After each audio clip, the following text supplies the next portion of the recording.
Hello everyone, आप सभी लोगों का स्वागत है टीचिंग परीक्षा के आज के इस वीडियो में, जिसके अंदर में फ्रेंड्स हम लोग दिसंबर 2024 की सीटेट के लिए हम एनसीईआरटी बेस्ड जो एसएसटी की सीरीज चला रहे हैं उसको एक कदम आगे बढ़ाएंगे। मैं आपको बता दूं फ्रेंड्स कि ये पूरे के पूरे क्वेश्चंस एनसीईआरटी बेस्ड है, इसी वजह से आपको सीटेट में तो काम आएंगे ही, साथ ही साथ आपको और भी बहुत सारी जो एग्जाम्स है आप लोगों की उसमें भी आपको काम आएंगे जो आप सीटेट के बाद देने वाले हो। जैसे कि आप लोगों का बीपीएससी टीआरई की एग्जाम है, 17th बीपीएससी है, डीट्रिपलएसबी है, सुपर टेट है, एडब्ल्यूईएस है। इन सभी एग्जाम्स में केवीएस के अंदर में आप लोगों को ये सारे के सारे क्वेश्चंस बहुत ज्यादा काम आने वाले हैं। तो आप लोग जो है इस पूरे सेशन को देखिए। जो बच्चा पूरा सेशन लाइव देखेगा उसके लिए हमने टेस्ट भी रखी है लास्ट में। तो जो बच्चे लाइव रहेंगे उन लोगों को लास्ट में टेस्ट की लिंक मिलेंगी, उस पर क्लिक करके आप लोग जो है टेस्ट दे सकते हो। तो पूरा जो लाइव रहेगा उन्हीं के लिए वो टेस्ट है, ताकि आप लोग अच्छे से पढ़े। जो बच्चा पूरा अच्छे से पढ़ रहा है, एक एक क्वेश्चन का आंसर कर रहा है, चैट के अंदर में रिप्लाई कर रहा है उन क्वेश्चंस के, उसके लिए जो है यहाँ पर में पूरा इंतजाम किया गया है। चलिए, तो हम लोग यहाँ आगे बढ़ते हैं फ्रेंड्स हमारे सेशन के साथ में। उससे पहले जितने भी बच्चे जिन्होंने सेशन को लाइक कर दिया उन सभी लोगों का बहुत बहुत शुक्रिया फ्रेंड। जैसे कि मैं यहाँ पर मैं देख पा रहा हूँ कंटिन्यूअसली जो बच्चे हैं इस सेशन को लाइक एंड शेयर करते जा रहे हैं। ठीक है, तो बहुत बहुत शुक्रिया आप सभी लोगों का। ठीक है, चलिए नाउ फ्रेंड्स देखिए, पहला क्वेश्चन आप लोगों के स्क्रीन के ऊपर में ये रहा। इस पर्टिकुलर क्वेश्चन के अंदर में बोला गया है कि टेंपल एंट्री मूवमेंट जो है किसने शुरू किया था। इस क्वेश्चन का आंसर कीजिए। इसके बाद में मैं आप लोगों को जो है इससे बड़ा वाला जो क्वेश्चन है जो पूछा गया था एग्जाम के अंदर में, उस क्वेश्चन से भी आपको अवगत कराऊंगा कि किस तरीके का क्वेश्चन पूछा गया था एग्जाम के अंदर में, और इससे बड़ा वाला डबल स्टेटमेंट वाला।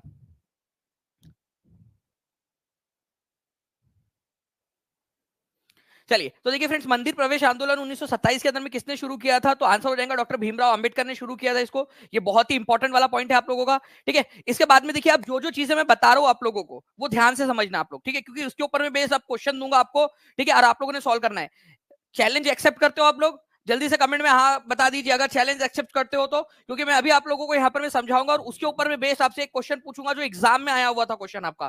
ठीक है, चलिए देखिए फ्रेंड, टेंपल एंट्री मूवमेंट, मंदिर प्रवेश आंदोलन, ये किसने स्टार्ट किया था? ये स्टार्ट किया था डॉक्टर भीमराव अंबेडकर ने। कौन से साल में? 1927 के अंदर में। इन्होंने जो है वो ऐसे आंदोलन जो है 1927 से लेकर 1935 के बीच में 3 बार ऐसे आंदोलनों का नेतृत्व किया डॉक्टर भीमराव अंबेडकर ने। कितने बार किया? 3 बार। ठीक है, ये याद रखना आप लोगों ने। ठीक है, 1927 से 1935 के बीच में 3 बार मंदिर प्रवेश आंदोलन किया। इसका मेन मकसद क्या था? मेन मकसद था फ्रेंड्स कि जो दलित लोग हैं जिनको मंदिरों में प्रवेश नहीं दिया जाता उनको मंदिरों में प्रवेश दिलवाना। ठीक है, जो एक कास्ट सिस्टम है हमारे भारत के अंदर में, जिसमें जो है दलित लोगों को, ऊपरी जात वालों को जो है बहुत बड़ा समझा जाता है, नीची जात वालों को बहुत छोटा समझा जाता है। इवन मंदिर में भी आंदोलन उनको प्रवेश नहीं दिया जाता था। अब यहाँ पर में डॉक्टर बी आर अम्बेडकर का कोई मकसद नहीं था कि उनको कोई जो है यहाँ पर में वो फैलाना था, झगड़ा फसाद, दंगा फसाद फैलाना था, ऐसा नहीं था। वो एक्चुअली जो है वो सबको दिखाना चाहते थे। क्या दिखाना चाहते थे सबको? ये दिखाना चाहते थे कि किस प्रकार से, ठीक है, यहाँ पर में कास्ट प्रिजुडाइज जो है आप लोगों का, कास्ट प्रिजुडाइज का मतलब होता है कि रूढ़िवादी पूर्वाग्रह, जो पूर्वाग्रह है लोगों के मन में कि अगर छोटी जाति का है तो वो खराब ही होगा। तो ये पूर्वाग्रह कितना डीप फैला हुआ है कि अगर कोई एक पढ़ा लिखा दलित व्यक्ति भी अगर मंदिर में घुसना जाता है तो उसको जो है घुसने नहीं दिया जाता। वो लोगों को दिखाना चाहते थे, वो कोई वो नहीं फैलाना चाहते थे कि जो है यहाँ पर में एक अराजकता फैल जाए, दंगा फसाद फैल जाए। नहीं, वो सिर्फ बताना चाहते थे कि देखो मैंने घुसने की कोशिश की, मेरे साथियों ने घुसने की कोशिश की, मैं पढ़ा लिखा व्यक्ति हूँ, विदेश से पढ़ के आया हूँ, बैरिस्टर हूँ, बट फिर भी मुझे जो है वो वहां पर में नहीं जाने दिया जा रहा है। ठीक है, तो पूर्वाग्रह दिखाना चाहते थे, वो लोगों को दिखाना चाहते थे कि समाज के अंदर में पूर्वाग्रह कितना फैला हुआ है। अब कास्ट प्रिजुडाइज और पूर्वाग्रह क्या होता है? इसका मतलब होता है कि लोग किसी को कम आंकना। पूर्वाग्रह का मतलब होता है किसी को कम आंकना। जैसे मान लीजिए ए और बी व्यक्ति है, अगर ए जो है वो बी को बिना जाने बिना पहचाने बस किसी एक रीजन की वजह से, उसकी कास्ट, ठीक है, उसकी रिलीजन या किसी एक इलाके से वो आता है, कोई धर्म से बिलोंग करता है, इस वजह से उसको कम आंकता है, तो इसको प्रिजुडाइज कहा जाता है। और अगर कास्ट के वजह से किसी को कम आंका जाता है तो उसको कास्ट प्रिजुडाइज, जातीय पूर्वाग्रह कहा जाता है। हमारे भारत के अंदर में जातीय पूर्वाग्रह बहुत ज्यादा था, वही दिखाना चाहते थे अम्बेडकर जी। तो आंसर जो है फ्रेंड्स, 1927 में मंदिर प्रवेश आंदोलन का नेतृत्व किसने किया था? डॉक्टर भीमराव अम्बेडकर ने। 1927 से 1935 तक कितने बार आंदोलन किया? कमेंट के अंदर में आप लोग मुझे बताएंगे जल्दी जल्दी से लिखकर। ठीक है, और जितने भी बच्चे जुड़ चुके हैं जल्दी से सेशन को लाइक कर देंगे फ्रेंड्स। अगर चाहते हो कि इसी तरीके के और भी क्वेश्चन करवाता रहो तो सेशन को शेयर जरूर कर देना। अब आप लोग देखिए फ्रेंड्स, आप लोगों के लिए क्वेश्चन 17 जनवरी 2022 को आया हुआ क्वेश्चन है आप लोगों का, एक्चुअल क्वेश्चन एग्जाम में पूछा गया। आंसर करेंगे सभी लोग। मैं आप लोगों के कमेंट आंसर्स का इंतजार कर रहा हूं। यहाँ पर मैं बताइए, देखिए 2 स्टेटमेंट दिए गए, असर्शन रीजन टाइप का क्वेश्चन है, एटलीस्ट ऑप्शन एलिमिनेट करने की कोशिश करो।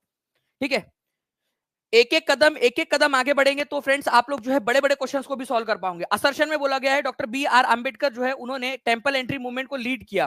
ठीक है, उपनिवेशिक समय काल के अंदर में, मतलब अंग्रेजों के समय में 1927 से 1935 तक कॉलोनियल पीरियड था, अंग्रेजी शासन।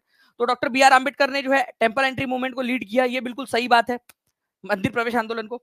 डॉक्टर बी आर अम्बेडकर जो है वो लोगों को ये दिखाना चाहते थे कि कास्ट प्रेजुडाइज कितनी ज्यादा जो है पावरफुल है हमारे देश के अंदर में, ठीक है। बी आर अम्बेडकर चाहते थे कि लोग ये देखें कि समाज में जातीय पूर्वाग्रहों की जकड़ कितनी मजबूत है, बिल्कुल सही बात है, ये दिखाना चाहते थे, ठीक है। तो अब आप लोगों का आंसर देखिए, यहाँ पर में दोनों के दोनों सही है, तो यहाँ पर में ये आंसर नहीं हो सकता A is true but R is false, क्योंकि आर भी ट्रू है, तो ये भी ये आंसर नहीं हो सकता आपका। Both A and R are false, देखो दोनों के दोनों जब सही है तो ये भी आंसर नहीं हो सकता। अब कितने लोगों के ये दो ऑप्शन एलिमिनेट हो गए थे, बस मुझे हाथ ऊपर करके बता दो, एटलीस्ट ये दो ऑप्शन एलिमिनेट कर पाए, सी और डी को एलिमिनेट कर पाए, बस ये हाथ ऊपर कर देंगे जल्दी जल्दी से, ठीक है। अगर ये एलिमिनेट कर पाए आप लोग तो मतलब आपने आधा रास्ता तय कर लिया, ठीक है। मैं आपको बता दूं फ्रेंड, जो बच्चा पूरा लेक्चर देखेगा लाइव उसको जो है टेस्ट मिलेंगी, तो सभी पूरा का पूरा लेक्चर अच्छे से लाइव देखिए आप लोग लास्ट तक, ठीक है, टेस्ट है आप लोगों के लिए। तो फ्रेंड्स दोनों के दोनों सही है, और आर जो है वो ए का रीजन है कि उन्होंने टेम्पल एंट्री मूवमेंट क्यों किया, क्या करना चाहते थे वो लोगों को दिखाना चाहते थे कि देखो कि जातीय पूर्वाग्रह कितना ज्यादा मजबूत है हमारे देश के अंदर में, कि एक पढ़ा लिखा इंसान भी अगर नीची जाति का है और वो मंदिर में जाना चाहता है तो उसको रोका जाता है। तो वो दिखाना चाहते थे, पूर्वाग्रह दिखाना चाहते थे कि कैसे जकड़ा हुआ है हमारे देश को पूर्वाग्रह ने। तो आंसर जो है फ्रेंड्स हो जाएगा both A and R are true, and R is the correct explanation of A. A को एक्सप्लेन करता है कि क्यों उन्होंने इस आंदोलन को चलाया था, तो ए यहां पर में हो जाएगा आप लोगों का, option number A is the correct answer, ठीक है। R is the reason for A, या R is the explanation of A, ये याद रखना है आप सभी लोगों ने। तो इस तरीके से जो है फ्रेंड्स आप लोग आंसर कर पाए, कितने लोग आंसर कर पाए और कितने लोगों को समझ गया कि अब अगर ऐसा कोई क्वेश्चन आता है तो आप लोग सॉल्व कर पाओगे। अगर इस तरह के क्वेश्चंस करने हैं, ठीक है, तो सेशन को अच्छे से देखते रहिए आप लोग, मैं आप लोगों को सारे के सारे इस तरीके के क्वेश्चन करवा दूंगा, ठीक है। सीडीपी की क्लास जो है हिमांशु कुमार जी इसके जस्ट बाद, इस क्लास के तुरंत बाद होती है आपकी, ठीक है। चलिए नाउ फ्रेंड नेक्स्ट क्वेश्चन की तरफ मैं आगे बढ़ते, किसने सोचा था कि अंग्रेजों को पिता की भांति किसानों की रक्षा करनी चाहिए, ये किसने कहा था? चलिए बहुत सारे लोग बोल रहे हैं, उनको समझ में आ गया, बहुत अच्छी बात है, ऐसे ही आप लोग अच्छे से देखते रहिए बस। नाउ फ्रेंड देखिए यहाँ पर मैं, अगर किसने सोचा कि अंग्रेजों को पिता की भांति किसानों की रक्षा करनी चाहिए, मतलब अंग्रेज लोग जो है वो पिता बन जाए, ठीक है, और जैसे पिता अपने बच्चों की रक्षा करता है वैसे किसानों की रक्षा करने की जिम्मेदारी अंग्रेजों की है। ये कहा था तुम्हारे चचा के लड़के, ठीक है, यहाँ पर में थॉमस मुनरो ने, ठीक है। मैं बताता हूँ आप लोगों को कैसे हुआ क्या था। हमारे भारत के को आप तीन हिस्सों में इस तरीके से बांट सकते हो, ठीक है। यहां पर में जो था, यहां था परमानेंट सेटलमेंट, ठीक है, लॉर्ड कॉर्नवालिस ने चलाया था। यहाँ पर में जमींदार लोग जो थे, ठीक है, बड़े बड़े जो जमीनों के मालिक थे, उन लोगों को जो है फ्रेंड्स यहाँ पर में ये दिया गया था अधिकार। उसके बाद में जो है फ्रेंड्स यहाँ पर में जो है आप लोगों का, ठीक है, दूसरे नंबर पे यहाँ पर में जो है आपका ये नॉर्थ वेस्ट वाला इलाका था। नॉर्थ वेस्ट वाला जो इलाका था यहाँ पर में बेसिकली जो गांव के मुखिया होता था उसके साथ में एग्रीमेंट किया गया था, और दक्षिण भारत में जो है वो जमींदार नहीं हुआ करते थे, तो यहाँ नई प्रकार की व्यवस्था लाई गई थी जिसको रेवतवारी सेटलमेंट बोलते हैं, ठीक है, रेवतवारी सेटलमेंट। ओके, तो रेवतवारी सेटलमेंट जो है फ्रेंड्स वो अलेक्जेंडर रीड नाम के एक अधिकारी ने सबसे पहले ट्राई किया था इसको, ओके, सबसे पहले ट्राई किया था।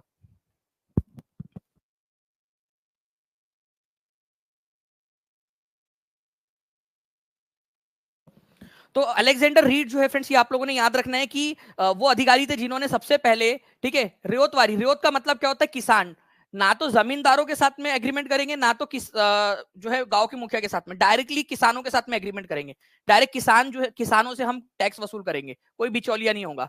तो रेवत, रेवत का मतलब भी होता है किसान, रेवतवारी सेटलमेंट दक्षिण भारत में स्टार्ट हुआ था ये। सबसे पहले इसको टीपू सुल्तान का जब इलाका जीता गया वहां पर में किसने ट्राई किया था, सबसे पहले इसको किसने ट्राई किया था, ओके, सबसे पहले इसको किसने ट्राई किया था, अलेक्जेंडर रीड ने ट्राई किया था, ये याद रखना है आप सभी लोगों ने, ठीक है।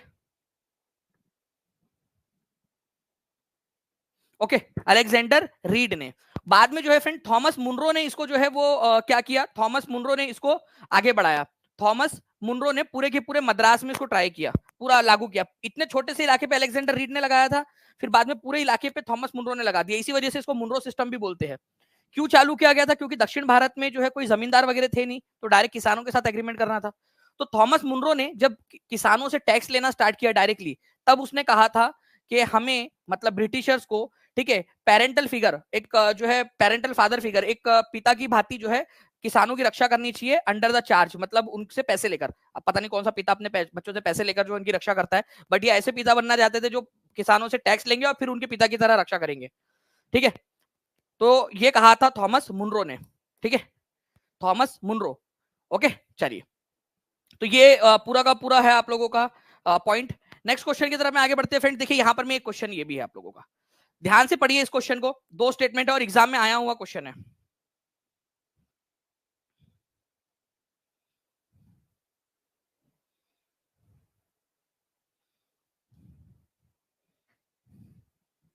ठीक है, तो देखिए about 2000 years ago there was a famous physician named Charak. ठीक है, 2000 साल पहले एक फेमस जो है फिजिशियन हुआ करते थे, चिकित्सक हुआ करते थे, जिनका नाम था Charak. He stated that human body has 360 bones. उनके अनुसार इंसानों के शरीर के अंदर में 360 हड्डियां होती है। ठीक है, तो बिल्कुल सही बात है, आज से करीब 2000 साल पहले चरक नाम के एक वैद्य पैदा हुए थे। उन्होंने कहा था कि मनुष्य के शरीर में 360 हड्डियां होती है। वो बात अलग है कि वो गलत थे, लेकिन कहा तो था ना उन्होंने। ठीक है, तो ये पॉइंट सही है कि उन्होंने ऐसा कहा था उनके अनुसार, क्योंकि उन्होंने कहा था। ठीक है, चरक जो है वो इस नतीजे पर कैसे पहुंचे कि 360 हड्डियां, जबकि हमें आज पता है कि केवल जो है 206 हड्डियां होती है। ठीक है, तो उन्होंने शायद जो है दांतों को भी हड्डियों में गिन लिया, जो जॉइंट्स होते हैं हमारे दो हड्डियों के बीच में उनको भी गिन लिया, कार्टिलेजेस जो होते हैं हमारी, ठीक है, उनको भी उन्होंने जो है यहाँ पर में गिन लिया। तो ये चीज जो है बिल्कुल सही है, एनसीईआरटी में दिया हुआ है कि शायद वो इस नतीजे पर ऐसे पहुंच गए होंगे 360, क्योंकि बहुत बड़ा गैप आ गया 206 360 के अंदर में। ठीक है, तो फ्रेंड्स टीथ जॉइंट और कार्टिलेज को मिलाकर वो इस नतीजे पर पहुंच गए होंगे। तो दोनों के दोनों पॉइंट सही है, आंसर होगा both A and R B are true. देखिए करीब 2000 साल पहले तुम्हारे चचा का लड़का चरक, ठीक है, ये क्या हुआ था, फेमस फिजिशियन था एक, ठीक है, चिकित्सक था, वैद्य था। ठीक है, उसने अपनी एक पुस्तक लिखी थी चरक संहिता। ठीक है, चरक संहिता, उसमें उन्होंने बताया है कि 360 हड्डियां होती है, जबकि आज हमें पता है, ठीक है, वो श्री श्री जो है मुन्ना भाई और श्री श्री जो है सर्किट महाराज, पता है ना आपको, मुन्ना भाई मूवी के अंदर में उन्होंने बताया था कि भाई शरीर में तो 206 प्रकार की हड्डियां ही होती है, कभी तोड़ते समय उन लोगों ने गिना नहीं था। ठीक है, उस उसके वजह से कई सारे लोगों को याद हो गया कि शरीर के अंदर में 206 हड्डियां होती है। कितने लोगों को याद आया वो सीन? तो 206 हड्डियां होती है, अब हमको पता है। तो ये डिस्क्रिपेंसी कैसे आई? शायद उन्होंने दांत जॉइंट्स और जो कार्टिलेज होते हैं उसको भी गिन लिया होगा चरक भाई साहब ने। ठीक है, चलिए,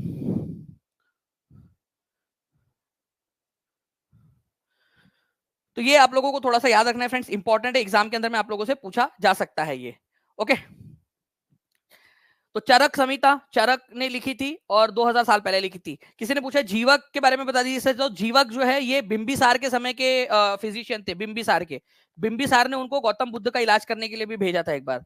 तो यही पूछा जाता है कि जीवक किसके समय के थे, तो जीवक बिंबिसार के समय के थे, उनके राजकीय वैद्य थे। तो ये दोनों पॉइंट्स आप लोगों को समझ में आ गए होंगे होपफुली। नेक्स्ट क्वेश्चन की तरफ में आगे बढ़ते हैं। एक बार जो है फ्रेंड्स सभी के सभी लोग, जितने भी लोग देख रहे हैं सेशन को, जल्दी से लाइक कर देंगे, ठीक है, ताकि इसी तरीके के और भी सेशंस आप लोगों के लिए लिए जा सके। सेशन को लाइव आप लोगों ने पूरा देखना है, क्योंकि आपका इस क्लास के बाद में आप लोगों की तुरंत जैसे ही क्लास की एंड आएंगे मैं आपको लिंक दूंगा।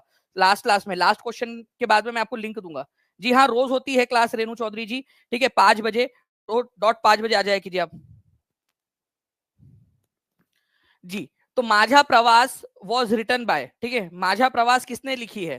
ठीक है, तो माझा प्रवास, माझा प्रवास जो है फ्रेंड्स ये मराठी जो है वाक्य है। इसका मतलब होता है मेरी यात्रा। ठीक है, मेरी यात्रा, तो कौन सी यात्रा की थी उन्होंने? 1857 का जो विद्रोह हुआ था ना उस समय में, ठीक है, विष्णु भट्ट गोडसे, उन्होंने जहां जहां भी गए उन्होंने 1857 के विद्रोह को अपने आंखों से देखा और उसको लिखा उन्होंने। ठीक है, तो 1857 के अंदर में माझा प्रवास नाम की जो पुस्तक है, माई ट्रेवल, ठीक है, ये विष्णु भट्ट गोडसे ने लिखी थी। ठीक है, इसमें उन्होंने क्या किया, उन्होंने जो भी उन्होंने देखा, ठीक है, उसके बारे में उन्होंने जानकारी आप लोगों को प्रदान की। कैसे जानकारी दी उन्होंने कि कहा क्या युद्ध हो रहा था, अंग्रेजों की क्या स्ट्रेटेजी थी, भारतीय सैनिक कैसे इकट्ठा हो रहे थे, वगैरह वगैरह। अब उन्होंने खुद ने देखा और खुद से लिखा, इसको प्राइमरी सोर्स मानेंगे या सेकेंडरी सोर्स, ये भी बता दीजिए आप लोग। विष्णु भट्ट गोडसे के द्वारा लिखित माझा प्रवास, मेरी यात्रा, माय ट्रेवल्स, ये प्राथमिक स्रोत होगा इतिहास को जानने का या द्वितीय स्रोत? बताइए जल्दी से। देखो उन्होंने खुद ने लिखा ना, देखकर, खुद ने देखा और लिखा। अब हम पढ़ रहे तो हमें प्राइमरी ही एक नजरिया मिल रहा है, तो ये प्राइमरी सोर्स है। ठीक है, ये याद रखना है आप लोगों ने, प्राइमरी सोर्स माना जाएगा इसको, प्राथमिक सोर्स माना जाएगा इसको, ये याद रखेंगे आप सभी लोग। ओके, चलिए नाउ फ्रेंड्स, अब देखिए यहां पर में एक बोला गया है कि, और ये भी एनसीईआरटी बेस्ड क्वेश्चन है, एग्जाम में आया हुआ है आपके सीटेट के, पुरुष और महिला कंकाल अवशेषों के अध्ययन और उनमें विभेद के लिए हमें किस पर ध्यान देना चाहिए? मतलब अगर हम लोगों को कंकाल मिलता है, ठीक है, ये मान लो कंकाल मिला, अब ये लड़का है कि लड़की आपको कैसे पता चलेगा? ठीक है, पुरुष है या महिला है कैसे पता चलेगा? तो देखिए अगर ज्वेलरी पहनी है तो महिला है, ज्वेलरी अगर उसने पहनी है, ठीक है, दिला दे मुझे हरी हरी चूड़िया, ठीक है, क्या था यहाँ पर में वो और गाने में अपना बना ले, ठीक है, और एक गाना और था यहाँ पर में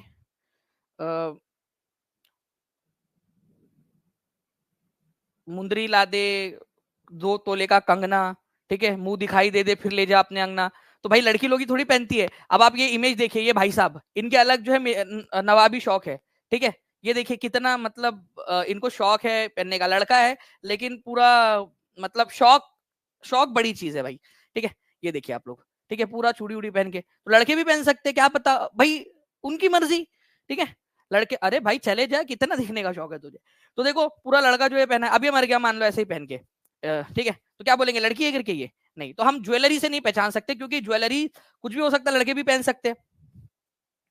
तो bone structure as large hip indicates a women, bone structure as large hip indicates a man, women buried alongside they indicate a man, ठीक है। वेपन्स, अगर वेपन है, ठीक है, हथियार है साइड में रखा हुआ तो पुरुष है भाई, हो सकता है लड़की ने भी रखा हो, ठीक है, लड़की ने जो है अपने पति को किसी और के साथ में देख लिया, ठीक है, अपने पति को भी उसने काट दिया और उसकी गर्लफ्रेंड को भी काट दिया ऐसे, ठीक है, और खुद कब्र में जाकर लेट गई और अपने बाजू में जो है हथियार रख दिया, ठीक है, धरती में समा गई।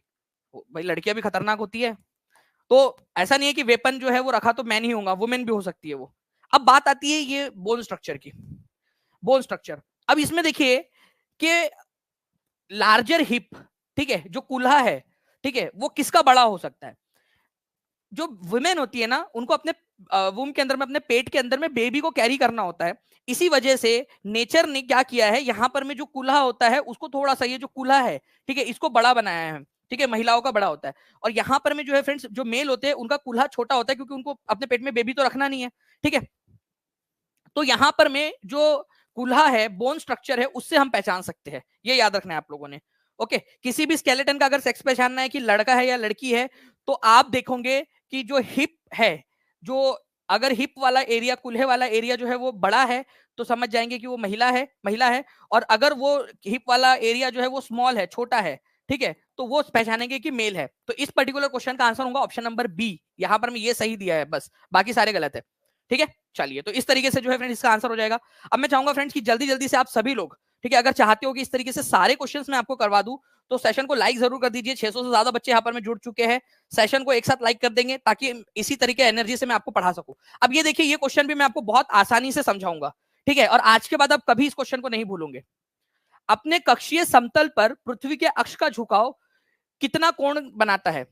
ध्यान से समझिएगा आप लोग, आपसे क्या पूछा गया है, what is the angle of inclination of earth axis, ठीक है, पृथ्वी के जो है यहाँ पर भी इंक्लिनेशन कितना है अपने ऑर्बिटल प्लेन के साथ में।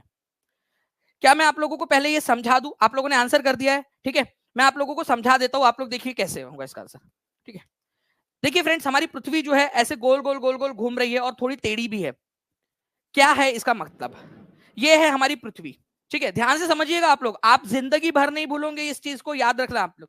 ये हमारी पृथ्वी है, मान लो मैं पृथ्वी हूँ, ठीक है, और ऐसा मैं बिल्कुल एकदम मस्त है कि सीधा हूँ, ठीक है, और ऐसा गोल गोल घूम रहे, गोल गोल रानी, इतना इतना पानी, ठीक है, गोल गोल रानी, गोल गोल घूम रहे। और ये है ऑर्बिटल प्लेन, मतलब जिस जिस सतह पर मैं घूम रहा हूँ, ठीक है, एक इमेजिनरी सतह है ऐसी बिल्कुल सीधी, यहाँ पर मैं मान लीजिए आप लोग, ठीक है, यहाँ पर मैं एक इमेजिनरी सतह मान लेते हैं हम लोग ऐसे, ठीक है। उसके साथ में कितना एंगल बना रहा है, मेरा जो एक्सिस है, ये जो बीच का एक्सिस है जिसके अराउंड में घूम रहा हूँ, वो 90 डिग्री बना रहा है, ठीक है, 90 डिग्री का एंगल बना रहा है। ओके, 90 डिग्री का एंगल यहाँ पर मैं बना रहा है, 90 डिग्री का एंगल। लेकिन मान लो यहाँ से कोई चीज आके टपाक से जोर से आके टकरा गई मेरे से, ठीक है, ऐसे जोर से आके टकरा गई, तो मैं ऐसा था, ऐसा ऐसा गोल गोल घूम रहा था, ऐसा ऐसा, ठीक है। अब मैं क्या हूँ, थोड़ा सा ऐसा झुक जाऊंगा, ऐसा ऐसा झुक झुक के गोल गोल घूमूंगा। तो वही पृथ्वी के साथ में हुआ कि पृथ्वी जो पहले 90 डिग्री का एंगल बनाती थी, उसका एक्सिस 23.5 डिग्री झुक गया, 23.5 डिग्री झुक गया। तो पहले जो 90 डिग्री का कोण बनाता था, ठीक है, अपने ऑर्बिटल प्लेन के साथ में वो, ठीक है, 90 डिग्री का एंगल बनाता था, अब वो कितना बनाएगा, अब वो बना पाएगा केवल और केवल, ठीक है, अब वो बना पाएगा केवल 66.5 डिग्री का, 66.5 डिग्री का एंगल बना पाएगा अपने ऑर्बिटल प्लेन के साथ में। देखो एक्सिस कितना झुका हुआ है, पहले 0 डिग्री झुका हुआ था, फिर कुछ आके जोर के टकराया, ठीक है, 23.5 डिग्री झुक गया। पहले जब वो सीधा खड़ा था, बिल्कुल झुका हुआ नहीं था, तो अपने ऑर्बिटल प्लेन के साथ में कक्षीय सतह के साथ में 90 डिग्री बनाता था, अब 23.5 डिग्री झुक गया तो 66.5 डिग्री ही बना रहा है। ठीक है, तो ये समझिए आप लोग, जब भी पूछे कि कक्षीय सतह के साथ में कितना एंगल बना रहा है, तो 23.5 डिग्री झुकने के बाद में 66.5 डिग्री का एंगल बना रहा है। और आप देखिए हमारी पृथ्वी इसी तरीके से झुकी झुकी सी पृथ्वी घूम रही है यहाँ पर में, तेरी झलक अशरफी टाइप की, ठीक है, पुष्पाराज टाइप का। तो झुकी झुकी से हमारी पृथ्वी गोल गोल घूम रही है। तो यहाँ पर में आंसर क्या हो जाएगा इस पर्टिकुलर क्वेश्चन का, ठीक है, ध्यान से समझिए आप लोग। अपने कक्षीय समतल पर पृथ्वी के अक्ष का झुकाव कितना है? देखो क्या बोल रहा है, ऑर्बिटल प्लेन के साथ में उसका झुकाव कितना है, ऑर्बिटल प्लेन के साथ एक्सिस का झुकाव कितना है? तो ऑर्बिटल प्लेन के साथ में उसका झुकाव जो है वो 66.5 डिग्री का है। ठीक है, 66.5 डिग्री का। यहां पर में ये आंसर होगा आपका, 23.5 नहीं होगा, 66.5 क्यों होगा? क्योंकि पूछा है कि ऑर्बिटल प्लेन के साथ में उसका एंगल कितना बन रहा है। एक चीज याद रखना, कभी भी अगर यहाँ पर में कक्षीय समतल या ऑर्बिटल प्लेन आ जाए तो आंसर जो है वो बिंदास 66.5 डिग्री लगा के आना, बिना डरे। कोई भी एग्जाम दे रहे हो आप लोग, ठीक है, अगर ऑर्बिटल प्लेन आ जाए, ठीक है, तो समझ जाना कि आप लोग जो है फ्रेंड्स 66.5 डिग्री लगाना है आप लोगों ने। और केवल अगर एक्सिस पूछता कि एक्सिस कितना झुका है, कक्षीय समतल नहीं होता, तो आंसर 23.5 डिग्री होता। ओके, चलिए बहुत बढ़िया फ्रेंड्स। यहाँ पर में हम लोग केवल और केवल जो है 46 लाइक्स दूर है हमारे पहले टारगेट से, तो सभी लोग जल्दी जल्दी से सेशन को लाइक जरूर कर देंगे। ठीक है, चलो नेक्स्ट क्वेश्चन की तरफ में हम लोग आगे बढ़ते हैं। आई होप ये चीज आपको समझ में आ गई होंगी। ठीक है, तो पृथ्वी अपनी धुरी पर 23.5 डिग्री झुकी हुई है, लेकिन अपने कक्षीय सतह के साथ में या कक्षीय समतल के साथ में 66 डिग्री का एंगल बनाती है। नाउ नाउ फ्रेंड देखिए, मानसूनी वन भी कहा जाता है। कौन से वाले जंगल है जिनको मानसूनी वन भी कहते हैं हम लोग? मानसूनी वन, ठीक है, इनको कहा जाता है। ठीक है, तो मानसूनी वन कहा जाता है आपका ऐसे जंगल को जो मानसून में हरे भरे रहते, बाकी समय नंगू पुंगू हो जाते, मतलब पत्ते झड़ जाते उसके। तो केवल मानसून के सीजन में वो हरे भरे रहते, इसी वजह से उनको मानसूनी, ठीक है, फॉरेस्ट कहा जाता है, मानसूनी वन कहा जाता है। तो ये वन है आप लोगों के ट्रॉपिकल एरिया के डेसिडुअस फॉरेस्ट। देखो मैं आपको बताता हूं, ट्रॉपिकल एरिया में दो प्रकार के जंगल पाए जाते हैं। ट्रॉपिकल एरिया कौन सा? ये वाला, ठीक है, यहां पर मैं ट्रॉपिक ऑफ कैंसर से लेकर ट्रॉपिक ऑफ कैप्रिकॉर्न के बीच वाला जो एरिया है, ये एरिया दिख रहा है आपको, ठीक है, ये जो एरिया है ना, ये वाला एरिया, ठीक है, इस एरिया को आप लोग कहते हो ट्रॉपिकल एरिया, उष्णकटिबंधीय क्षेत्र। यहाँ दो प्रकार के जंगल पाए जाते हैं। एक जंगल होता है जो हमेशा हरा भरा रहता है, उसको क्या बोलोगे आप लोग? वो जंगल जो हमेशा हरा भरा रहता है उसको क्या कहा जाएगा? उसको कहा जाएगा एवरग्रीन फॉरेस्ट, सदाबहार। ठीक है, सदाबहार वन। तो ट्रॉपिकल जोन में है और हरा भरा है हमेशा, तो ट्रॉपिकल एवरग्रीन फॉरेस्ट, उष्णकटिबंधीय सदाबहार वन। ठीक है, हमेशा हरे भरे रहेंगे। लेकिन कुछ पेड़ पौधे या कुछ जंगल इसी एरिया में, उष्णकटिबंधीय क्षेत्र में, ऐसे भी पाए जाते हैं जो हमेशा हरे भरे नहीं रहते, केवल मानसून के सीजन में वो हरे भरे होते हैं। तो उनको कहा जाएगा, ठीक है, क्योंकि वो पत्ते झड़ा देते हैं अपने बाकी समय में, केवल मानसून के सीजन में ही हरे भरे रहते हैं और बाकी समय में उनके पत्ते झड़ जाते हैं, तो उनको कहा जाता है उष्णकटिबंधीय, क्योंकि ये उष्णकटिबंधीय क्षेत्र में पाए जाते हैं, ट्रॉपिकल जोन में। तो ट्रॉपिकल या उष्णकटिबंधीय पर्णपाती, मतलब पत्ते गिरा देने वाले, ठीक है, वन। तो उष्णकटिबंधीय क्षेत्र में पाए जाने वाले पर्णपाती वन, जो कि मानसून के सीजन में केवल हरे भरे रहेंगे, बाकी समय में अपने पत्ते गिरा देते हैं, पर्णपाती हो जाते हैं, इसी वजह से उनको उष्णकटिबंधीय पर्णपाती वन कहा जाता है। देखिए यहाँ पर में ट्रॉपिकल, डेसिडुअस का मतलब होता है जो अपने पत्ते झड़ा देते हैं बाकी समय में, ठीक है, फॉरेस्ट, केवल मानसून के सीजन में हरे भरे रहते हैं, इस वजह से इनको मानसूनी फॉरेस्ट भी कहा जाता है। ठीक है, चलिए आगे मैं आपको बताता हूं मैं कि ट्रॉपिकल डेसिडुअस फॉरेस्ट, उष्णकटिबंधीय पर्णपाती वन, जो बाकी समय में अपने पत्ते गिरा देते, केवल मानसून के सीजन में ही हरे भरे रहते हैं, उनको मानसूनी फॉरेस्ट कहा जाता है। भारत में, नॉर्थ ऑस्ट्रेलिया में, सेंट्रल अमेरिका के अंदर में बहुत ज्यादा पाए जाते हैं। ये एक्सपीरियंस करते हैं सीजनल चेंजेस को। मान लो बारिश का सीजन आया तो वाह हरे भरे हो गए, क्या बात है, ठीक है, और बारिश का सीजन चला गया, ठीक है, तो नंगू पुंगू, मतलब उनके पत्ते झड़ जाते हैं और वो एकदम बेयर दिखते हैं। मतलब आपको पता है ना, आप लोगों ने देखा होगा कि पत्ते नहीं होते ज्यादा उनके ऊपर में, ज्यादातर पत्ते उनके झड़ जाते हैं, और बारिश का सीजन आया तो उनकी मौज हो जाती है, अरे भाई अपना तो समय आ गया करके टाइप का। ओके, तो ये लोग सीजनल चेंज को एक्सपीरियंस करते हैं, ट्रॉपिकल डेसिडुअस फॉरेस्ट। बारिश का सीजन आया तो हरे भरे, बारिश का सीजन चला गया तो नंगू पुंगू। ओके, चलिए समझ में आ गया आप लोगों को ये चीज। तो हमेशा याद रखना, monsoon forest, tropical deciduous forest को कहा जाता है। ये आज की टेस्ट आप लोगों को मिलेंगी ना, आज जो भी बच्चा लाइव देख रहा है पूरा सेशन, उसको टेस्ट मिलने वाली है, तो पूरा सेशन लाइव देखिए आप लोग, आप लोगों को बहुत ज्यादा अच्छा लगेगा। ठीक है, टीचिंग परीक्षा मतलब ऑथेंटिक, बिल्कुल रूपाली जी, बहुत बहुत शुक्रिया। चलिए यहाँ पर में कौन से फॉरेस्ट पाए जाते हैं, कौन कौन से जंगल पाए जाते हैं, ठीक है, इस जंगल में पेड़ कौन से पाए जाते हैं?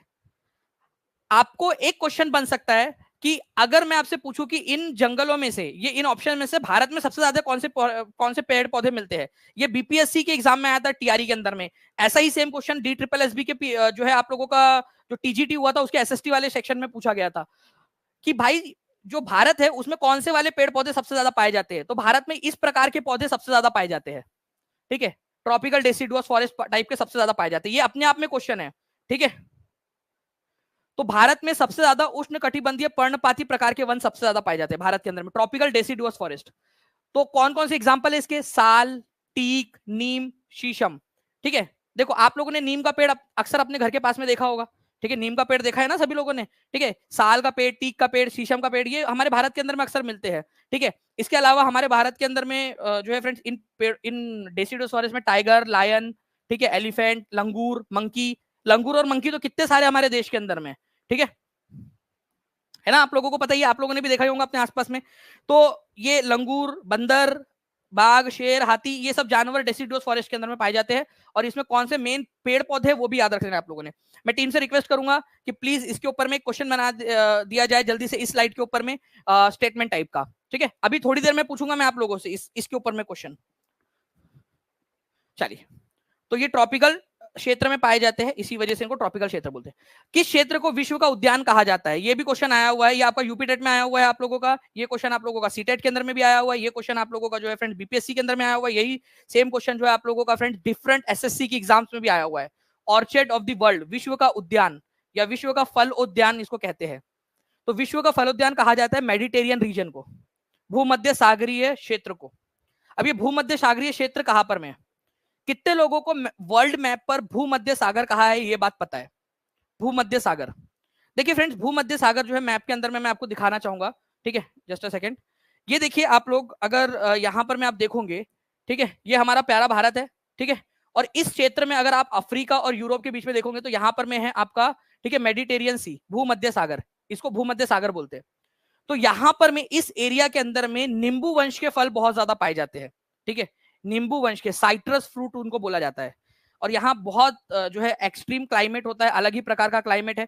तो उस वजह से इस क्षेत्र को आप लोग क्या कहते हैं, विश्व का फलोद्यान, ऑर्चर्ड ऑफ द वर्ल्ड कहा जाता है, विश्व का फलोद्यान। तो विश्व का उद्यान या विश्व का फल उद्यान, orchard of the world, Mediterranean reason को कहा जाता है, ये याद रखना है आप लोगों ने, भूमध्य सागरीय क्षेत्र को कहा जाता है। इंपॉर्टेंट है, याद रखिएगा आप सभी लोग, ठीक है, भूमध्य सागरीय क्षेत्र को कहते हैं, ठीक है। और भूमध्य सागरीय क्षेत्र कहा है, भूमध्य सागर के आसपास में। भूमध्य सागर कौन से महाद्वीपों के बीच में है, कौन से दो महाद्वीप आपको यहां पर में दिख रहे हैं जिनके बीच में आपको भूमध्य सागर दिखाई दे रहा है, बताइए जल्दी से, देखे तो कितने लोग देखकर अच्छे से आंसर कर पाते हैं, ठीक है। भूमध्य सागर कौन से दो महाद्वीपों के बीच में, ठीक है, उनके मतलब एक का दक्षिणी छोर, एक का ऊपरी छोर है, तो अफ्रीका और यूरोप के बीच में, वेरी गुड, ठीक है। नाउ फ्रेंड्स देखिए यहां पर में आपका जो भूमध्य सागरीय क्षेत्र है, ठीक है, उसको हम लोग विश्व का फल उद्यान कहते हैं। नाउ फ्रेंड्स अब देखिए यहां पर में साल, सागौन, नीम, शीशम जैसे दृढ़ लकड़ी वाले पेड़, मतलब हार्डवुड, जिससे फर्नीचर वगैरह बनता है, ट्रांसपोर्ट कंस्ट्रक्शन का मटेरियल बनता है, इस प्रकार के वन कौन से जंगल में पाए जाते हैं, ठीक है, नीम का पत्ता, ठीक है। चलिए, तो यहां पर में देखिए फ्रेंड्स, नीम, साल, सागौन, शीशम, ठीक है, ये सारे के सारे आप लोगों के क्या है, ये याद रखना है आप लोगों ने फ्रेंड्स, ये आपके ट्रॉपिकल क्षेत्र में पाए जाते हैं, डेसिडुअस फॉरेस्ट जो भारत के अंदर में पाया जाता है, तो ट्रॉपिकल क्षेत्र में, ये भी याद रखना है आप लोगों ने, ओके। इंपॉर्टेंट पॉइंट है, एग्जाम के अंदर में पूछा जा सकता है। 552 लाइक्स हो चुके हैं फ्रेंड्स, हम लोग जो है हमारे जो सेकंड टारगेट है 1000 का, उससे बहुत पास में हम लोग जो है पहुंच रहे हैं। एक एक कदम ही सही, एक एक पग ही सही, हम लोग जो है आगे बढ़ते जा रहे हैं, और यही चीज है आप लोगों ने अपने जीवन में उतारनी है, ठीक है। तो जल्दी से सेशन को जहां भी शेयर कर सकते हो शेयर कर दीजिए, सेशन को लाइक कर दीजिए, जिन्होंने चैनल को सब्सक्राइब नहीं किया है, टीचिंग परीक्षा चैनल को सब्सक्राइब भी जरूर कर लीजिए, ठीक है। चलिए, तो यहाँ पर में ट्रॉपिकल डेसिडुअस फॉरेस्ट हो गया आपका, अभी आपको बताया था मैंने यहाँ पर में साल, टीक, नीम, शीशम। अच्छा, कौन कौन से जानवर यहाँ पाए जाते हैं, बंदर और लंगूर तो आपको याद हो गए होंगे भाई, ट्रॉपिकल डेसिडुअस फॉरेस्ट भारत में सबसे ज्यादा पाए जाते हैं, और लंगूर और बंदर पाए जाते हैं। अब आप लोग जो है लड़कियों, देखो कोई भी लड़का तुमको छेड़ते हुए दिखे तो बोल देना, सही बात है, हमारे भारत में बहुत ज्यादा ट्रॉपिकल डेसिडुअस फॉरेस्ट पाए जाते हैं ना, ठीक है, और वहां बहुत सारे जानवर भी पाए जाते हैं, ठीक है। तो उन दो जानवरों में से हो तुम, वो लड़का सोचता रह जाएगा, अगर वो दानी सर की क्लास देख पाऊंगा, यार मुझे लंगूर बोल के गई या फिर मेरे को शेर बोल के गई, ठीक है। अब वो बेचारा कंफ्यूज, ठीक है, आप जो है यहाँ पर में एकदम अल्ट्रा लेवल के बन गए, क्योंकि वो कंफ्यूज रहेगा जिंदगी, लंगूर बोली या टाइगर बोली करके, ठीक है, बंदर बोली या लायन बोली, क्योंकि ये दोनों ही पाए जाते हैं यहाँ पर में, है ना। चलिए, एलिफेंट भी पाए जाते हैं कुछ मोटे माटे लोग, ठीक है, मेरे जैसे मोटे लोग। चलिए चलिए फ्रेंड्स, ट्रॉपिकल डेसिडुअस फॉरेस्ट की बात करें हम लोग यहाँ पर में, तो बाघ, शेर, हाथी, लंगूर, बंदर यहाँ सब पाए जाते हैं। वयोवृद्ध गांधीवादी नेता एक, ठीक है, एक गांधीवादी नेता थे, ठीक है, उन्होंने 1952 में भूख हड़ताल पर बैठ गए थे वो, क्योंकि हमारे भारत के अंदर में जो है, यहाँ पर में ये ऐसा जो पूरा पूरा राज्य था, ये इसका नाम था मद्रास राज्य, ठीक है, ये आज के तमिलनाडु और आज के आंध्र प्रदेश से मिलकर बना था, ठीक है। तो उनका मानना था कि आंध्र प्रदेश को अलग राज्य बनाया जाए, आंध्र तेलुगु भाषा के आधार पर अलग राज्य बनाया जाए। तो कौन से राज्य के लिए उन्होंने भूख हड़ताल की थी? आंसर हो जाएगा आंध्र प्रदेश को लेकर। कितने दिन तक वो हड़ताल पर बैठे थे, ये भी क्वेश्चन बन सकता है आप लोगों से। तो एज पर एनसीईआरटी, ये याद रखना आप लोगों ने फ्रेंड्स, उन्होंने 58 डेज तक, 58 डेज एनसीईआरटी में दिया है, 58 दिनों तक उन्होंने भूख हड़ताल की थी, ठीक है। 58वें दिन जो है 15 दिसंबर, ठीक है, 15 दिसंबर 15 दिसंबर 1952 को उनकी मृत्यु हो गई फाइनली, हड़ताल पर, भूख हड़ताल पर बैठे बैठे। गांधीवादी नेता थे, गांधीवादी विचारों पर चलते थे, उनकी मृत्यु हो गई। फिर जाकर, तब जाकर केंद्र सरकार की आंख खुली और फिर आंध्र प्रदेश को अलग किया गया, आंध्रा राज्य बनाया गया तेलुगु भाषा के आधार पर। तो भाषा के आधार पर बनने वाला पहला राज्य बना था आंध्र प्रदेश, ठीक है, ये याद रखना आप लोगों ने। उन्होंने 19 अक्टूबर 1952 को स्टार्ट किया और 15 दिसंबर 1952 को उनकी मृत्यु हो गई। 58 दिनों तक वो बैठे रहे तेलुगु लोगों के लिए अलग राज्य की मांग करने के लिए। और फाइनली फ्रेंड्स, इनकी मृत्यु के बाद में केंद्र सरकार को डर लगा, तो उन्होंने जो है वो एक अलग राज्य बना कर दिया। कौन सा राज्य था? ठीक है, आंध्र राज्य। तो आंध्र प्रदेश जो है वो पहला राज्य बना था, ये याद रखना है आप लोगों ने। तो एक क्वेश्चन बन गया यहां पर में, आप लोगों से पूछा जा सकता है, भाषा के आधार पर, भाषा के आधार पर, ठीक है, आधार पर सबसे पहले कौन सा राज्य बना था? आंध्र प्रदेश बना था, आंध्र प्रदेश, ठीक है, आंध्र प्रदेश बना था। और कब बना था? तो 1 अक्टूबर को, 1 अक्टूबर, ठीक है, कौन से साल में? तो ये बना था 1953 के अंदर में, ठीक है, 1 अक्टूबर 1953 को बना था। इंपॉर्टेंट है, इसको मार्क करेंगे आप सभी के सभी लोग। भाषा के आधार पर बनने वाला आंध्र प्रदेश। और कौन सी भाषा के आधार पर बना था? तेलुगु भाषा के आधार पर, तेलुगु, तेलुगु स्पीकिंग लोगों के लिए। ये भी याद रखना है आप सभी लोगों ने, इंपॉर्टेंट पॉइंट एग्जाम में पूछा जा सकता है, ठीक है। 784 बच्चे यहाँ पर भी जुड़ चुके हैं फ्रेंड्स। अगर आप लोग सभी के सभी बच्चे एक साथ अपना अपना योगदान दे देंगे, जहां भी शेयर कर सकते हो शेयर कर देंगे, तो फ्रेंड्स ये सेशन जो है हमारा 1000 पार हम लोग हो जाएंगे यहाँ पर में। चलिए नेक्स्ट क्वेश्चन, तुकाराम किस राज्य में के एक प्रसिद्ध भक्ति संत थे? संत तुकाराम, वैष्णव जन तो तेने कहिए जो पीर पराई जाने रे, वो एक जो है गुजराती संत थे, नरसिंह मेहता, उन्होंने लिखे थे भक्ति गीत। वैसे ही संत तुकाराम जो है, इन्होंने बहुत सारे भक्ति गीत लिखे, विठ्ठल विठ्ठल विठ्ठला, हरि ओम विठ्ठला, मराठी भाषा में लिखे इन्होंने। तो महाराष्ट्र के मराठी भक्ति संत थे, ठीक है। इन्होंने, इनके जो गीत थे उनको क्या कहा जाता था? संत तुकाराम के गीत को अभंग कहा जाता था, अभंग। इनके गीतों को क्या कहा जाता है? अभंग। मराठी भाषा के जो धार्मिक गीत है उनको अभंग कहा जाता था, महाराष्ट्र के थे। एक थे जो मैंने अभी स्टार्टिंग में बताया आपको, वैष्णव जन तो तेने कहिए जो पीर पराई जाने रे, वो लिखा है नरसिंह मेहता जी ने। मैं टीम से रिक्वेस्ट करूंगा कि प्लीज वो नरसिंह मेहता वाला क्वेश्चन अगर हम लोग यहाँ पर में और ऐड कर सके हमारे प्यारे बच्चों के लिए, तो प्लीज उसको भी ऐड कर दिया जाए, ताकि हम एक सिस्टमेटिक तरीके से, साइंटिफिक तरीके से जो है हम लोग पढ़ाई को आगे बढ़ाए, ठीक है।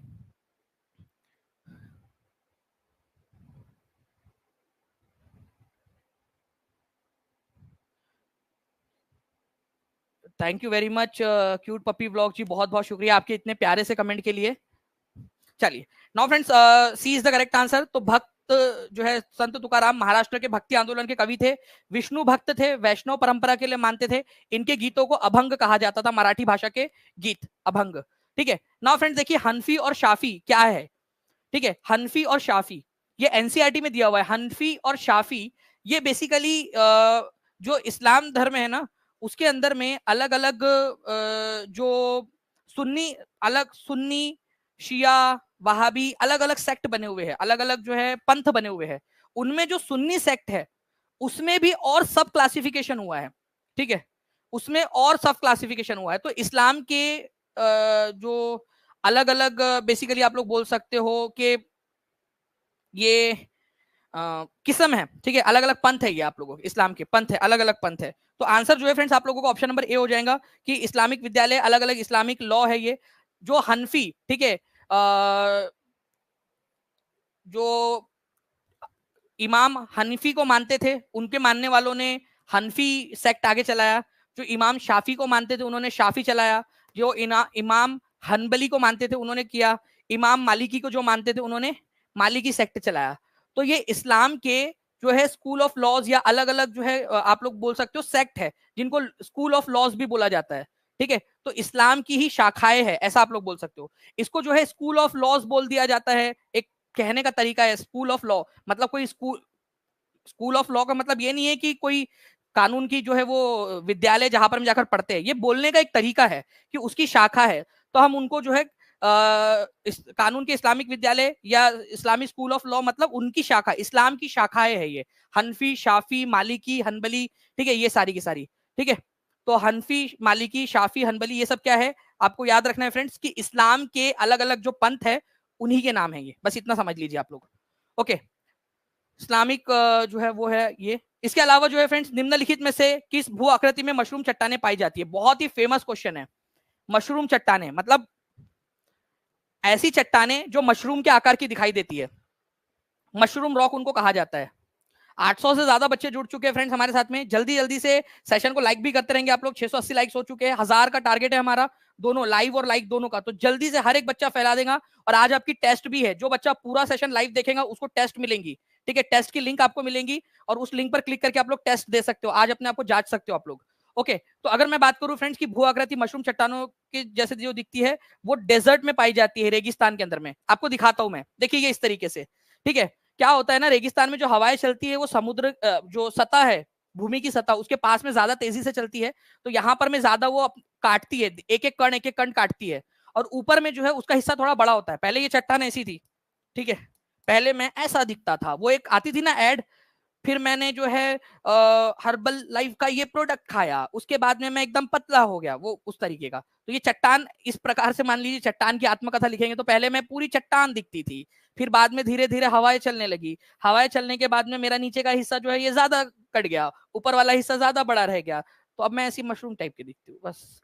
ठीक है, ये इस तरीके से आप लोगों को याद रखना है ये आपका। ठीक है, ये पूरा का पूरा है। इसको अगर मैं बड़ा करके आप लोगों को दिखाने की कोशिश करूं तो ये उस प्रकार से कुछ तो भी दिखेगा। नीचे वाला हिस्सा नैरो होता है, ठीक है, संकरा होता है, ऊपर वाला हिस्सा जो है बड़ा होता है। और ये पागल लड़का है कि लड़की पता नहीं। ठीक है भाई, यहाँ जाके मैं कभी ना खड़ा हूं, मेरे को डर लगेगा कि ये गिर ना जाए टपक करके। आप लोगों से कोई खड़ा रहना पाएगा क्या यहाँ पर? मैं, आप बताइए, कोई खड़ा रहना चाहेगा? मैं तो ना जाऊँ यहाँ भाई, मेरे को डर लगेगा कि एक आध क्रैक क्रूक होगा उसमें, पटाख करके गिरा तो कचुम्बर बन जाएगा इसका यहाँ पर में।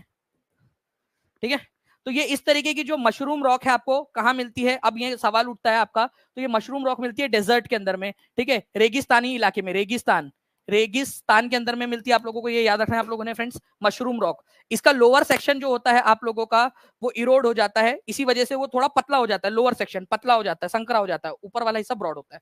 ये याद रखना है आप लोगों ने। ठीक है, चलिए, किस शिलालेख में चोलों के अधीन ग्राम प्रशासन का उल्लेख है? चोल, देखिए फ्रेंड्स, आज से करीब जो है ठीक है 1200-1300 साल पहले यहाँ दक्षिण भारत के अंदर में चोल साम्राज्य जो है शासन करता था। एक समय ये काफी बड़ा भी हो गया था, लेकिन फिर बाद में धीरे धीरे छोटा हो गया। ठीक है, तो चोल साम्राज्य, ठीक है, यहाँ पर में इनके इलाके में जो प्रशासन है, ठीक है, वो ग्रामीण स्तर पर चलता था, मतलब ग्राम पंचायत हुआ करती थी उनके इलाके में। ये हमको सबूत कैसे मिलते हैं? ठीक है, तो ये चोल प्रशासन के अंदर में ग्राम पंचायतें चलती थी, उसका सबूत हमको मिला है उत्तरा मेरूर नाम के एक जगह पर।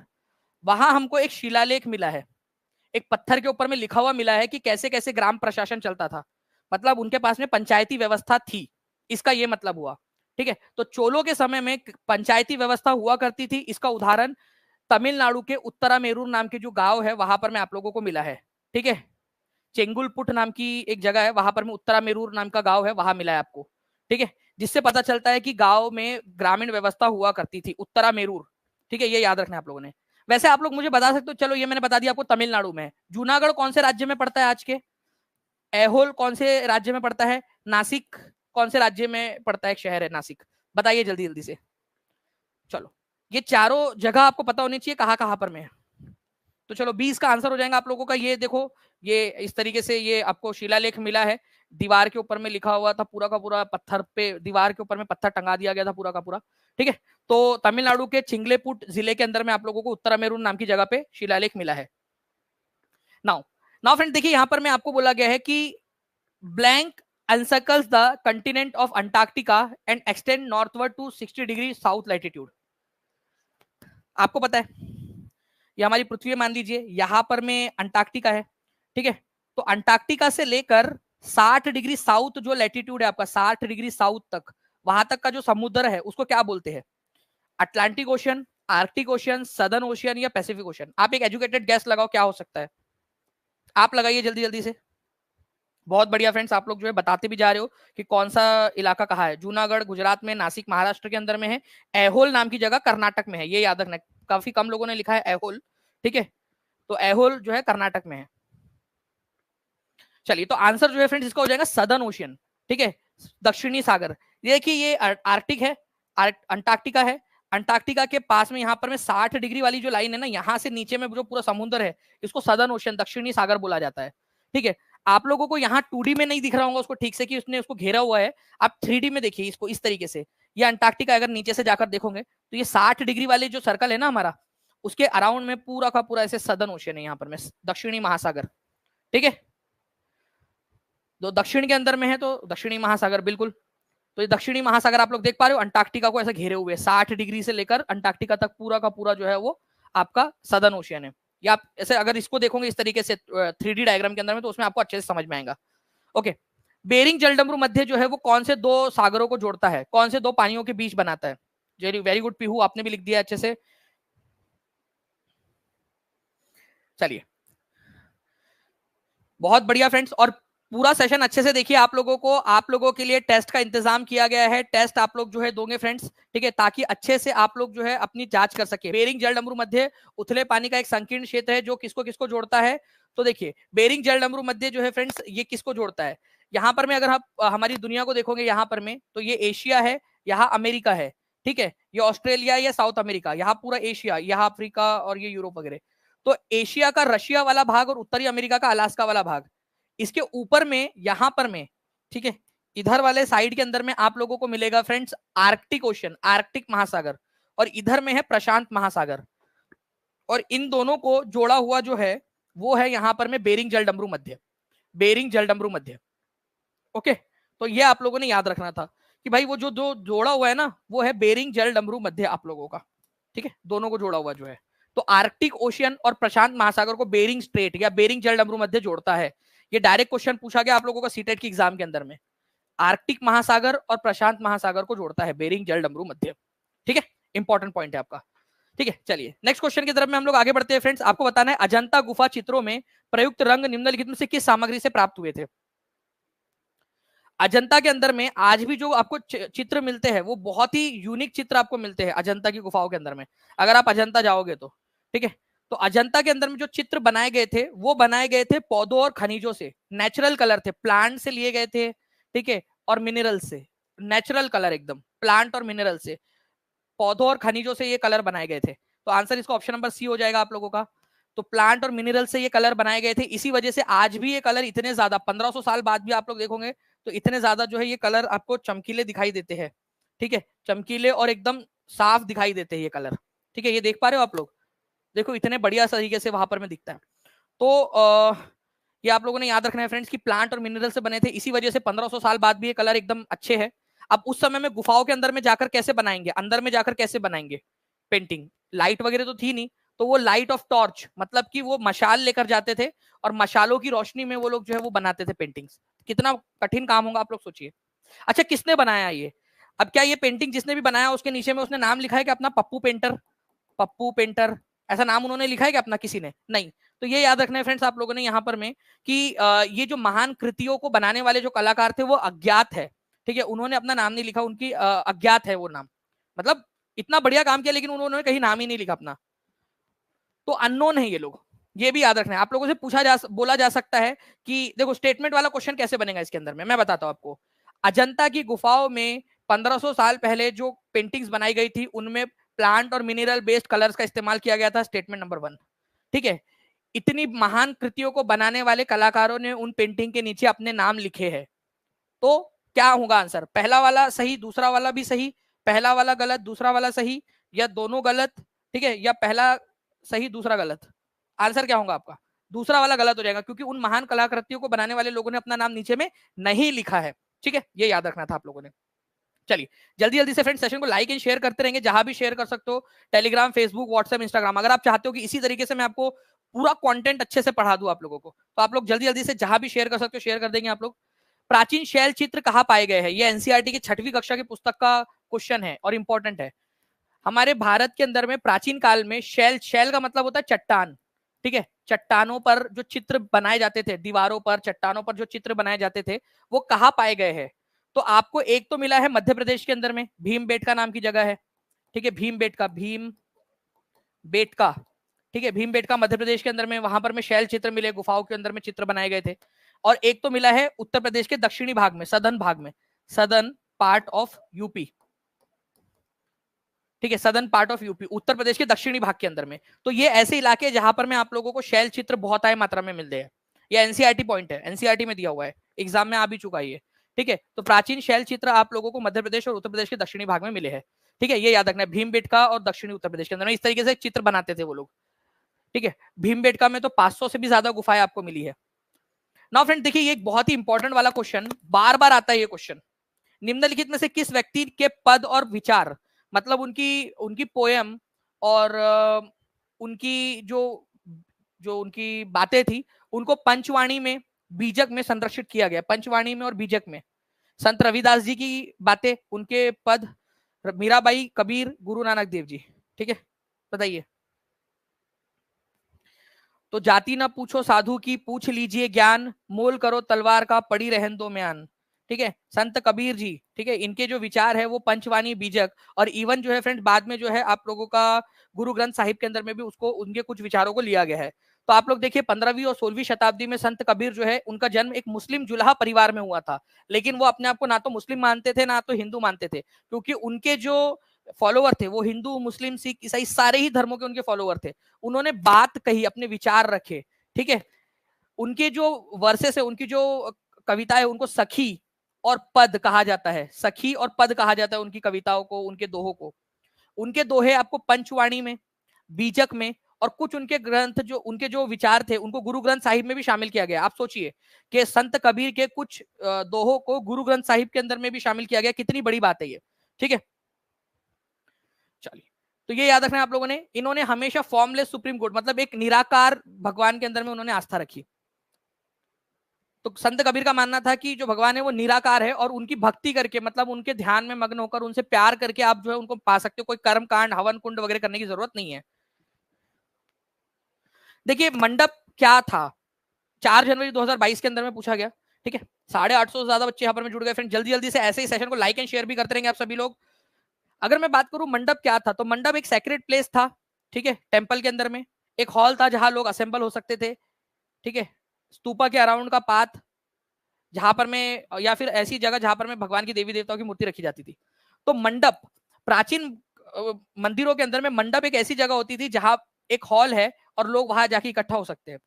जहां पर में भगवान की मूर्ति रखी जाती थी उसको गर्भगृह कहा जाता है, गर्भ, ठीक है, गर्भगृह, गर्भगृह उसको कहा जाता था, गर्भगृह, ठीक है। तो गर्भगृह वो जगह जहां पर में भगवान की मूर्तियां रखी जा रही है और जहां पर में लोग इकट्ठा हो सकते हैं। गर्भगृह के जस्ट सामने वाला एरिया जहां पर में लोग जाके बैठते हैं और भगवान की याद में डूबे रहते हैं, ठीक है, उसको कहा जाता है आप लोगों का, ठीक है, मंडप। एक ऐसा हॉल जहां पर में लोग इकट्ठा हो सकते थे और जहां भगवान की मूर्ति या इमेज रखी जाती थी उसको कहा जाता था, ठीक है, आप लोगों का गर्भगृह।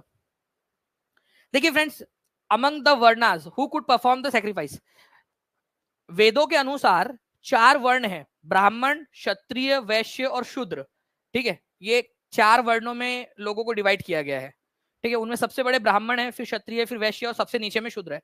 तो इनमें से कौन से लोग थे जिनको यज्ञ, हवन यज्ञ वगैरह करने की अनुमति थी, बताइए जल्दी जल्दी से। तो हवन कुंड, यज्ञ वगैरह करने की अनुमति थी, तो ब्राह्मणों को थी, ठीक है, क्षत्रिय लोगों को थी, वैश्य लोगों को थी, ठीक है। शूद्रों को अनुमति नहीं थी, शूद्रों को अनुमति नहीं थी। तो किसको अनुमति थी ये बोला है ना, तो 1, 2 एंड 3, मतलब आंसर आपका ऑप्शन नंबर बी हो जाएगा। B is the correct answer, okay. Option number B, 1, 2 and 3 is the correct answer. ये याद रखिएगा आप लोग फ्रेंड्स, ठीक है। इन लोगों को यज्ञ करने की अनुमति थी, बाकी लोगों को यज्ञ, हवन कुंड वगैरह करने की अनुमति नहीं थी, ठीक है। तो B is the correct answer. तो 4 वर्ण थे, ठीक है। तो 4 वर्ण कौन कौन से थे ये पूछा जा सकता है आप लोगों से। अच्छा, एक और चीज है आप लोगों से पूछूं मैं कि इनमें से कौन सा वर्ण था जिनको वेद पढ़ने की अनुमति नहीं थी? वेद पढ़ने की, यज्ञ तो नहीं कर सकते थे, वेद भी नहीं पढ़ सकते थे वो, ठीक है। तो वेद जो है, शूद्र लोग वेद नहीं पढ़ सकते थे, ना सुन सकते थे। महिलाओं को कौन सी कैटेगरी में रखा गया था?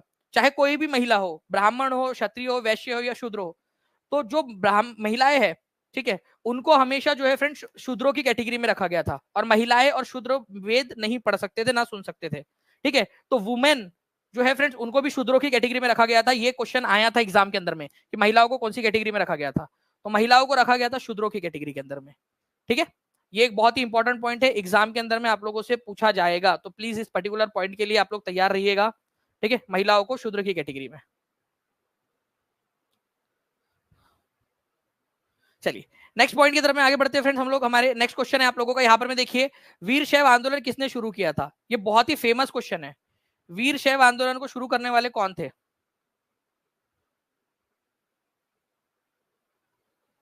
वीर शैव आंदोलन को शुरू किसने किया था? कल आप लोगों को बताया था मैंने वीर शैव आंदोलन के बारे में।